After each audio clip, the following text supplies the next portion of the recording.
So after yesterday, this was a really frustrating session because yesterday I built up to the 150 for sets of four on my top sets of squat, and today was just three sets of eight pause squat.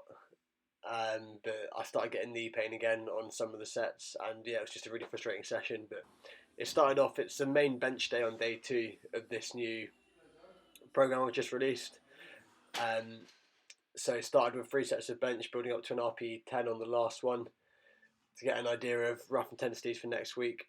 And this went okay, nothing to write home about. I think I hit 125 for my top set of four.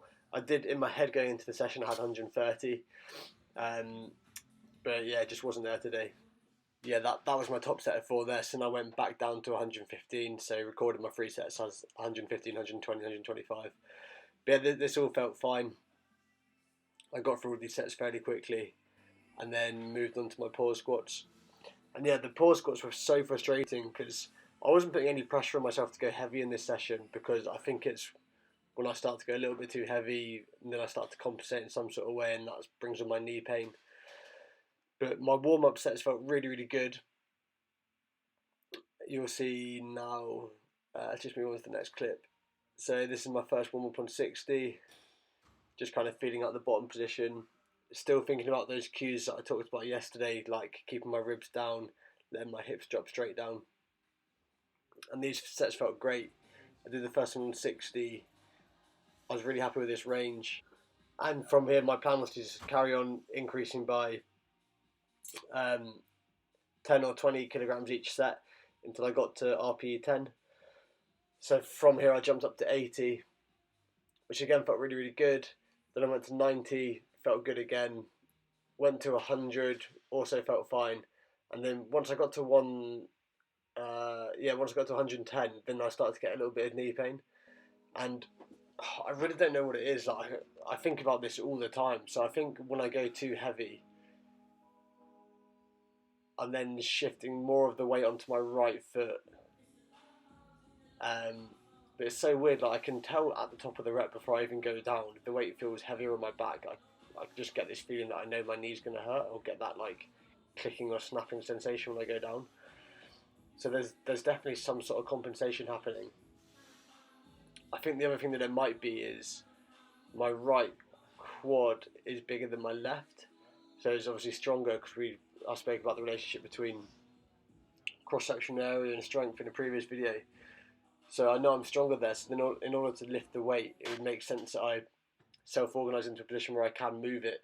So if I shift more onto my right leg, because I'm stronger on that leg, because it's got a bigger muscle, and then that allows me to produce more force. But as I shift onto it, it's just bringing that adductor into a weird position, and then my gracilis tendon is like flicking on the bone there or something. I don't know, I'm really guessing at this point now, but I think that might be what it is. In which case, also because I spoke about my left ankle being having more restricted range of movement than my right in previous videos, and I thought that was causing me to twist. But I don't think it is actually. It's as I go heavier. So then what I need to do is think about keeping my hips and my centre of mass back, so I'm not shifting forwards and getting that anterior shift to my centre of mass, where I'm then going onto my right leg more, loading up that quad, probably coming across my body into a valgus position and getting that knee pain. But it's such a slight movement because there's nothing noticeable when I watch all these videos back. But yeah, I don't know. Yeah, that's my guess as to what it is at the moment, but I'm sure I'll figure it out one day. I still stand by, you don't need to squat to get the results you want to. I've just set myself this goal, and yeah, if I was just training, even if I was just training for strength, you still don't need to do a back squat. But for whatever reason, whenever I try and give up squatting because of this knee pain I get, I always seem to come back to it, and I can't leave it alone. So I'm just going to have to deal with my own stubborn belief systems about squatting and how important it is, and just figure out this pain and get through it. Also, over the last week, I feel like I've made some really positive changes to my technique, and when I get good reps, they feel really, really good. And then the ones where I get that snapping sensation in my knee, obviously, is the same as before. But I feel like we're gradually starting to get more good reps and bad reps. So if I keep sticking to it, hopefully hopefully I'll get there and hit this goal that I've set myself. So I did 2 or 3 sets, I can't remember how many, on 110, and I think I got 1 set out of the 2 or 3 where I didn't feel my knee at all, and I felt it on the others. So following this set, I went back down to 100 for another couple of sets just to try and. I remember hearing someone talk about like never finish on like a bad rep because your brain like remembers that one, and then the next time you do it, it's more like that or something like that. It's a complete load of rubbish, but anyway, that's what I had in my head. So I wanted to go back down to 100 because I think it was the weight again that was causing me to compensate in some sort of way, and just try and get 2 sets pain free. More so I'd finish in a more positive emotional state instead of just being annoyed I could feel my knee again. So yeah, I went back down to 100 here for another 2 sets, and then moved on to the last 2 exercises of the session. One thing I need to get better at is whenever I can feel my knee, I then end up doing tons and tons of sets trying to figure it out, and it wastes a huge amount of time in a session, and it normally just makes me feel really frustrated. So yeah, that's one thing I need to do better. I think I ended up being in the gym for like an hour and 50 minutes on this day, because the squats probably took me 35, 40 minutes, just because I was annoyed at my knee pain. But anyway, after this, the last 2 exercises for the day were seated shoulder press and chest supported row. And I'm really enjoying these chest supported rows at the moment. You'll see once I get onto them after this shoulder press, I supersetted them. I've tried chest supported rows off a bench in the past before and hated the way it felt. But what I was doing wrong was not getting enough of my chest over the bench. So you need to get a lot more than you think. And then, yeah, it's a really nice way to get your horizontal rowing without loading up your back at all. By that I mean your lower back, your erectors and stuff, obviously not your upper back, which is what we're trying to work.